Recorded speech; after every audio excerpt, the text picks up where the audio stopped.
കൃപാസനം പത്രം October 2025 part 1.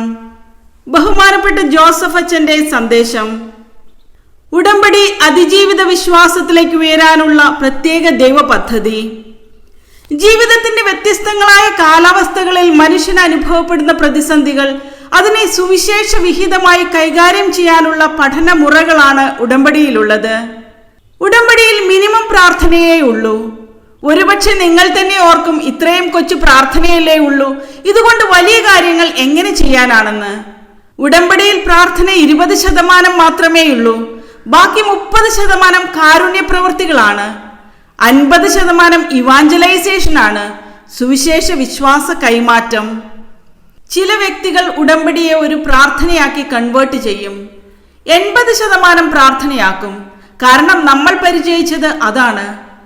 ഉടമ്പടിയിൽ വരുമ്പോൾ അവൻ പറയുന്നത് പോലെ ചൊല്ലുകയല്ല നമ്മൾ ചെയ്യുന്നത്, അവൻ പറയുന്നത് പോലെ ചെയ്യുകയാണ്. അതിൻ്റെ കാരണം അതൊരു ഫോർമുലയാണ്.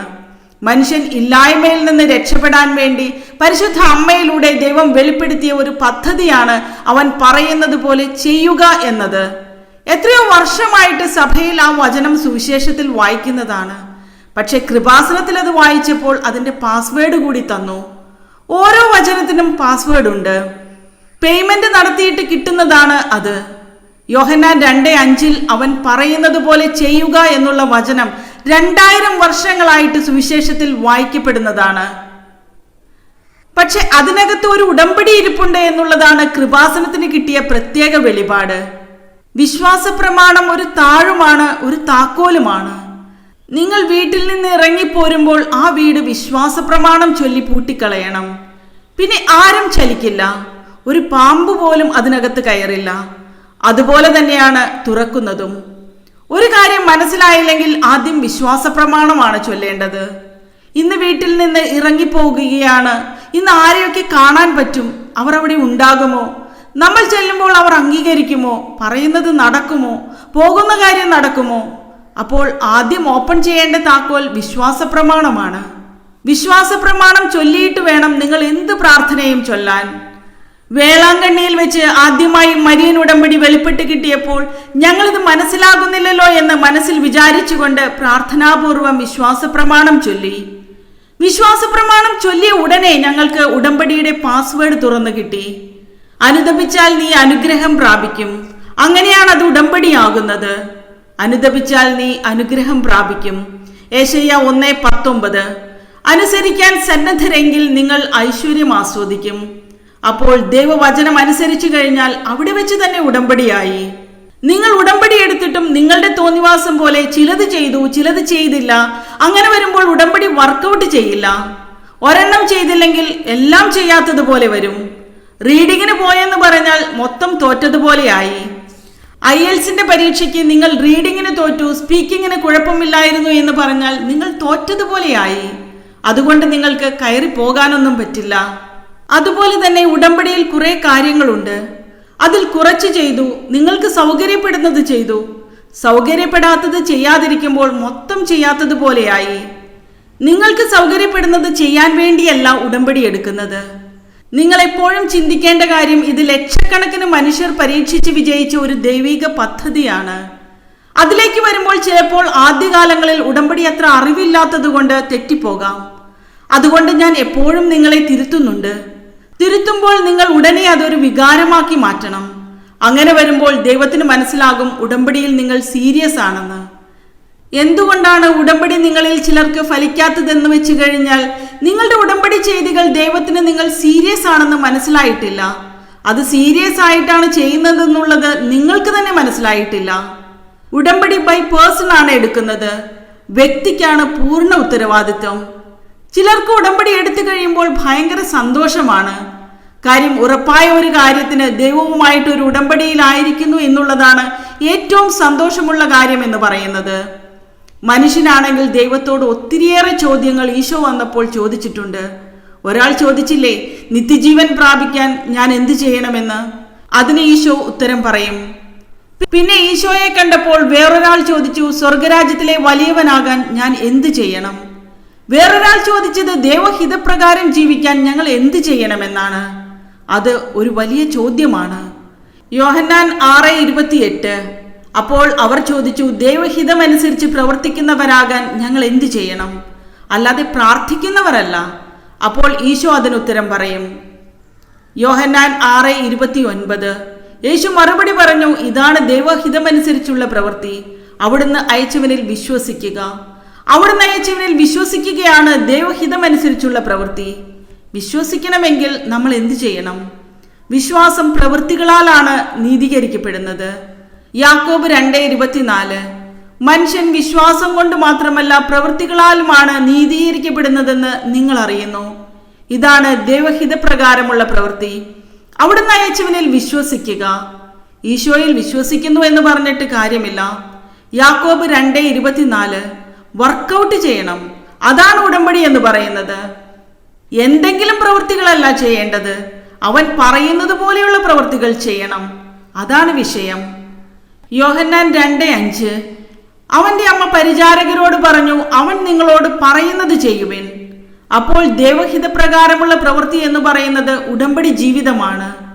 ദൈവം ഒരു വിശ്വാസത്തിന്റെ സബ്ജക്റ്റ് ആകുന്നത് ആധ്യാത്മികതയുടെ ആദ്യ തലങ്ങളിൽ മാത്രമാണ്. പിന്നീട് നമ്മൾ വിശ്വസിക്കുകയല്ല, നമ്മൾ കാണുകയാണ്. കഴിഞ്ഞ ദിവസങ്ങളിൽ കൃപാസനം അൾത്താരയിൽ 20 വർഷത്തിന് മുകളിൽ കുഞ്ഞുങ്ങളില്ലാത്ത ഒരു മകൾ സാക്ഷ്യത്തിൽ പറഞ്ഞത്, ഉടമ്പടി എടുത്തു കഴിഞ്ഞ് അൾത്താരയിൽ നിന്ന് ആശീർവാദം സ്വീകരിച്ചപ്പോൾ അഭിഷേകത്താൽ നിറഞ്ഞ് അവർ ജ്ഞാനസ്നാന തിരിയും വാങ്ങിച്ചുകൊണ്ടാണ് ഗുജറാത്തിലേക്ക് തിരിച്ചുപോയതെന്നാണ്. ഇനി ഉറപ്പായി എന്നും പറഞ്ഞ് പോകുന്നത് എന്താണ്? നിങ്ങൾ എപ്പോഴും ശ്രദ്ധിക്കേണ്ടത്, ഈ ഉടമ്പടി ഞാൻ 5 തവണ പുതുക്കി, 15 തവണ പുതുക്കി എന്നൊക്കെ പറഞ്ഞ് ഊറ്റം കൊള്ളുകയല്ല ചെയ്യേണ്ടത്. മറിച്ച് നിങ്ങൾ അറിവിന്റെ തലത്തിൽ നിന്ന് അഭിഷേകത്തിലേക്ക് മാറിയോ എന്ന് നോക്കണം. ആധ്യാത്മികത എന്ന് പറയുന്നത് നല്ല ഡെപ്ത് ഉള്ള വിഷയമാണ്. കുറെ നാളായി ഉടമ്പടിയിൽ ജീവിക്കുമ്പോൾ അതിന് ആനുപാതികമായ വളർച്ച ഉണ്ടാകണം. നിങ്ങൾക്ക് ചുറ്റും തീയുണ്ടാകും, പുകയുണ്ടാകും, നിങ്ങളുടെ മക്കൾ തോന്നിവാസികളാകും, അല്ലെങ്കിൽ നിങ്ങളുടെ വീട്ടിൽ ഭർത്താവ് വെള്ളമടിക്കാരനാകും, അല്ലെങ്കിൽ ഭാര്യ നിങ്ങളുടെ ആധ്യാത്മികത അംഗീകരിക്കാത്ത ആളാകും, നിങ്ങളുടെ വീട്ടിൽ പ്രാർത്ഥന കേൾക്കുമ്പോൾ തന്നെ ചിരിക്കുന്നവർ ഉണ്ടാകും, നിങ്ങളെ ആക്ഷേപിക്കും. അങ്ങനെ പല കാര്യങ്ങളും വീട്ടിൽ നടക്കും. തീയിലൂടെ നടക്കുമെന്ന് ദൈവം നമ്മളോട് മുൻകൂട്ടി പറഞ്ഞിട്ടുണ്ട്. യേശയ്യ 43:2. സമുദ്രത്തിലൂടെ കടന്നു പോകുമ്പോൾ അത് നിന്നെ മുക്കിക്കളയുകയില്ല, അഗ്നിയിലൂടെ നടന്നാലും നിനക്ക് പൊള്ളലേൽക്കുകയില്ല, ജ്വാല നിന്നെ ദഹിപ്പിക്കുകയുമില്ല. അപ്പോൾ ഞാനും നടക്കും, നിങ്ങളും നടക്കും. കർത്താവും നടന്നതാണ്, പരിശുദ്ധ അമ്മയും നടന്നതാണ്. എല്ലാം അഗ്നിശോധന കഴിഞ്ഞ ആൾക്കാരാണ്. അഗ്നിശോധനയെ അതിജീവിക്കാൻ വേണ്ടി വെച്ചിരിക്കുകയാണ്. പക്ഷെ നമുക്ക് തന്നിരിക്കുന്ന വാഗ്ദാനം എന്താണ്? അഗ്നിയിലൂടെ നടക്കും, അഗ്നി നിന്നെ വിഴുങ്ങുകയില്ല. അതാണ് അഭിഷേകം എന്ന് പറയുന്നത്. അപ്പോൾ അഗ്നിയിലൂടെ നമ്മളെ നടത്തിക്കുന്നത് പൊള്ളിക്കാനല്ല. കാരണം അഗ്നിശോധനയെ അതിജീവിക്കുന്ന നശ്വരമായ സ്വർണത്തേക്കാൾ വിലയേറിയതായിരിക്കും പരീക്ഷകളെ അതിജീവിക്കുന്ന നിങ്ങളുടെ വിശ്വാസം. 1 പത്രോസ് 1:7. അപ്പോൾ വിശ്വാസത്തിന് അതിജീവിത വിശ്വാസമുണ്ട്, കേവല വിശ്വാസമുണ്ട്. നിങ്ങളുടെ വിശ്വാസത്തെ അപ്ഗ്രേഡ് ചെയ്യാൻ വേണ്ടി അതിജീവിത വിശ്വാസമാക്കി അഥവാ സർവൈവ്ഡ് ഫെയ്ത്ത് ആക്കി മാറ്റാൻ വേണ്ടിയാണ് പരീക്ഷകൾ തരുന്നത്. നമ്മുടെ വിശ്വാസവും ടെസ്റ്റഡ് ആണെങ്കിൽ നമ്മുടെ ആസ്തി ഭദ്രത വർദ്ധിക്കും. അതായത് ഓരോ പരീക്ഷ കഴിയുമ്പോഴും ഫെയ്ത്ത് മുമ്പത്തേക്കാൾ പവർഫുൾ ആയിരിക്കണം. അല്ലാതെ കർത്താവ് ഞങ്ങളോട് ഇത് ചെയ്തല്ലോ, ഞാൻ കുറെ പ്രാർത്ഥനയൊക്കെ നടത്തുന്നതല്ലേ എന്ന് ചോദിച്ച് നടക്കരുത്. എപ്പോഴും നമ്മൾ ശ്രദ്ധിക്കണം, മിണ്ടാതിരുന്നാലും മണ്ടത്തരങ്ങൾ ദൈവത്തോട് ചോദിക്കരുത്. ഞാൻ ഉടമ്പടിയൊക്കെ എടുത്തതല്ലേ, അപ്പോൾ ദൈവത്തിന് എന്നോട് ഇങ്ങനെ ചെയ്യാവോ എന്ന് നിങ്ങൾ ചോദിച്ചാൽ, കർത്താവ് പണ്ട് പരിശുദ്ധ അമ്മയെയും നിക്കോദേമസിനെയും ഉത്തരം മുട്ടിച്ച പ്രിസപ്പോസ് ചെയ്യുന്ന ഒരു കാര്യം നമ്മളോട് പറയും. നിനക്കിതൊക്കെ അറിയാമെന്നാണ് ഞാൻ ധരിച്ചിരുന്നതെന്ന് പറയും. ലൂക്ക 2:48. അവനെ കണ്ടപ്പോൾ മാതാപിതാക്കൾ വിസ്മയിച്ചു. അവന്റെ അമ്മ അവനോട് പറഞ്ഞു, മകനെ, നീ ഞങ്ങളോട് ഇങ്ങനെ ചെയ്തതെന്ത്? നിന്റെ പിതാവും ഞാനും ഉത്കണ്ഠയോടെ നിന്നെ അന്വേഷിക്കുകയായിരുന്നു. അപ്പോൾ ഈശോ പറയും, നിങ്ങൾ എന്തിനാണ് എന്നെ അന്വേഷിച്ചത്? ഞാൻ എൻ്റെ പിതാവിന്റെ കാര്യങ്ങളിൽ വ്യാപൃതനായിരിക്കേണ്ടതാണെന്ന് നിങ്ങൾ അറിയുന്നില്ലേ എന്ന്. ലൂക്ക 2:49. നമ്മളും ചോദിക്കുന്നതാണ്, ഞാൻ ഉടമ്പടി എടുത്തതല്ലേ, നീ എന്താണ് എന്നോട് ഇങ്ങനെ ചെയ്തത്? അപ്പോൾ ഉടമ്പടി എടുക്കുമ്പോൾ നമ്മൾ എപ്പോഴും ശ്രദ്ധിക്കേണ്ട ഒരു വിഷയം എന്താണെന്ന് വെച്ചു കഴിഞ്ഞാൽ, ദൈവത്തിന് നമ്മളെക്കുറിച്ച് അസസ്മെന്റ് ഉണ്ട്, നമ്മളെക്കുറിച്ച് നമുക്ക് അസസ്മെന്റ് ഇല്ല. എന്ന് വെച്ചാൽ വിലയിരുത്തലില്ല. നിക്കോദേമോസ് ചോദിച്ചു, പ്രായമായ എനിക്ക് വീണ്ടും അമ്മയുടെ ഉദരത്തിൽ പ്രവേശിക്കാൻ പറ്റുമോ എന്ന്. യോഹന്നാൻ 3:4. പ്രായമായ മനുഷ്യന് ഇതെങ്ങനെ സാധിക്കും?